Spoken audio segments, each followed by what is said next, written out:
Bien, vamos a continuar con la explicación del siguiente componente.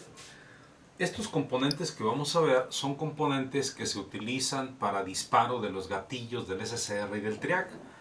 Y entramos a una etapa, a una parte muy emocionante, en donde vamos a ver cómo vamos a tener un espléndido control de esa variación de voltaje para activar nuestras cargas, ya que todo nuestro objetivo ha sido trabajar con los tiristores, en este caso el SSR y el TRIAC, y estos componentes lo que hacen es conmutan o switchean para dar voltaje a una carga, pero aparte de eso lo hacen controlando un nivel de voltaje o tensión a la dicha carga de la cual estamos hablando. Este componente se llama UJT, transistor de unijunción o monounión. Si ustedes se fijan, el componente nada más tiene dos estructuras o dos cristales, una P conectada directamente al emisor y una N en donde está conectada la base 2 y la base 1. Este componente se construye de tal manera que al cristal P se le contamina con muchas impurezas, por lo que tiene un exceso de huecos. Y al cristal N se le contamina con pocas impurezas, por lo que tiene pocos electrones libres. Esto es entonces la forma, a la manera de estructura interna, como está el componente, y la manera en que nosotros lo podemos visualizar como circuito equivalente es un diodo conectado a dos resistencias, las cuales se conocen como resistencia base 2 y resistencia base 1, que viene siendo las resistencias de interbase, se le conocen a esas dos. Y esta es la forma simbólica en que lo vamos a encontrar, el componente en los circuitos electrónicos. Nótese que tiene sus tres pines, como lo acabamos de apreciar anteriormente. Y los usos pues son muy diversos, se utilizan mucho en la electrónica industrial y los podemos ver o ver en su aplicación o utilización como temporizadores, como formadores o conformadores de onda, como osciladores. Pero la más importante de ellas y por la que estamos nosotros aquí analizándolo es porque se utilizan también como elementos de control de disparo del gatillo en los SSRs y los TRIACs. Si analizamos su curva, observamos que en el instante inicial, cuando se le polariza en una posición X, como lo vamos a ver más adelantito, empieza a crecer, a crecer, a crecer ese nivel hasta llegar a un punto que se llama BP. Cuando alcanza el nivel de BP, hace el disparo, y una vez que hace el disparo, cuando se dispara este componente que se dispara, empieza a drenar por aquí una serie de material o de huecos y contamina esta parte, por lo que la resistencia RB1 empieza a disminuir rápidamente. Se conoce como resistencia negativa, que en realidad lo que pasa es que la resistencia empieza a disminuir rápidamente, y al disminuir rápidamente la resistencia, la corriente, como lo apreciamos, empieza a incrementar de manera abismal hasta llegar a un punto en donde el voltaje, al hacerse más pequeño, el componente se apaga. Entonces este circuito lo que nos va a estar proporcionando es piquitos, un piquito de manera muy rápida, y luego se apaga, un pico y luego se apaga, un pico y luego se apaga. Entonces esos piquitos son los que vamos a utilizar para el disparo de los componentes del TRIAC y el SSR, particularmente en el TRIAC es el que vamos a utilizar. Vamos a ver la forma de este circuito de este lado, la forma en que funciona. Les hemos proporcionado aquí un circuito para poder analizar la forma en que este funciona. Observamos que tenemos dos fuentes de alimentación aplicadas a la estructura interna del componente. Ya habíamos dicho que el componente se formaba de un diodo y sus dos resistencias en su estructura interna. Entonces, de manera inicial, esta resistencia base 1 y esta resistencia base 2, de alguna forma, si el diodo no está conduciendo, si el diodo está sin trabajar, es como si esto no estuviera. Y si esto no estuviera, entonces la resistencia total en el circuito sería RB2 más RB1. A esta resistencia total se le conoce como RBB, que se llama resistencia de interbase. Entonces la resistencia de interbase es la suma de estas dos resistencias. Eso cuando el diodo está apagado. Cuando el diodo está apagado es como si todo esto no estuviera. Y entonces se contempla aquí que la resistencia total de este circuito sería la suma de esas dos resistencias, llamada resistencia interbase. Lo que sí se debe de siempre cumplir es que la resistencia de base 1 es más grande o igual al menos que la resistencia de base 2. Y que el valor comprendido está en un promedio de 5 a 10K. Ahora bien, si nosotros hacemos un análisis y queremos averiguar cuánto existe de voltaje aquí, le vamos a llamar B1 en esta parte. Si le llamamos B1 y hacemos el análisis, este B1 por leyes de tensiones de Kirchhoff, que es lo que estamos aplicando aquí, por ley de tensiones de Kirchhoff, sería igual a esta resistencia, que obviamente es la resistencia base 1, multiplicada por el voltaje aplicado, BBB, y dividido esto entre la suma de las dos resistencias, RB1 más RB2. Esa sería entonces el voltaje existente en este punto, que vendría siendo el voltaje de la resistencia B1, que aquí lo estamos manifestando. Aquí tenemos aproximadamente el voltaje y por ley de tensiones de Kirchhoff llegamos a descubrirlo, como lo acabamos de apreciar.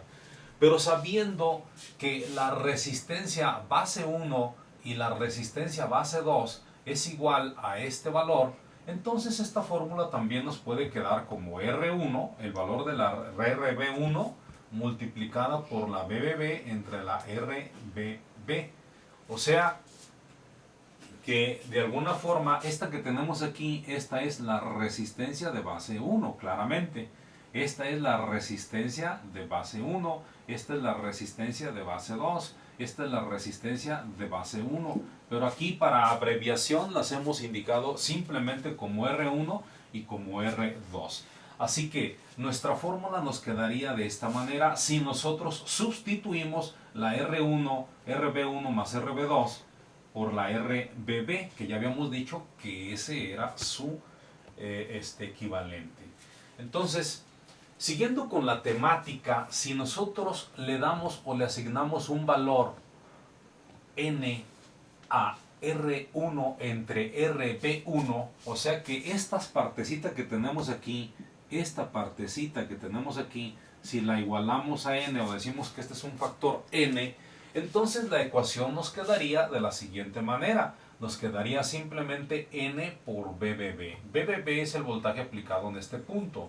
Y N se considera como una relación intrínseca, se conoce como relación intrínseca entre B1, entre este voltaje, y el BBB. Es una relación intrínseca. Y suele estar en un rango que va de 0.5 a 0.8. Este valor, ojo, que no se les vaya a olvidar, este valor lo proporcionan regularmente los fabricantes. Cuando tú te metes a analizar la hoja de especificaciones o de datos de ese componente de UJT, pues de manera usual este valor te lo proporcionan ellos, así que ese valor pues ya lo tienes, no tienes que batallarle.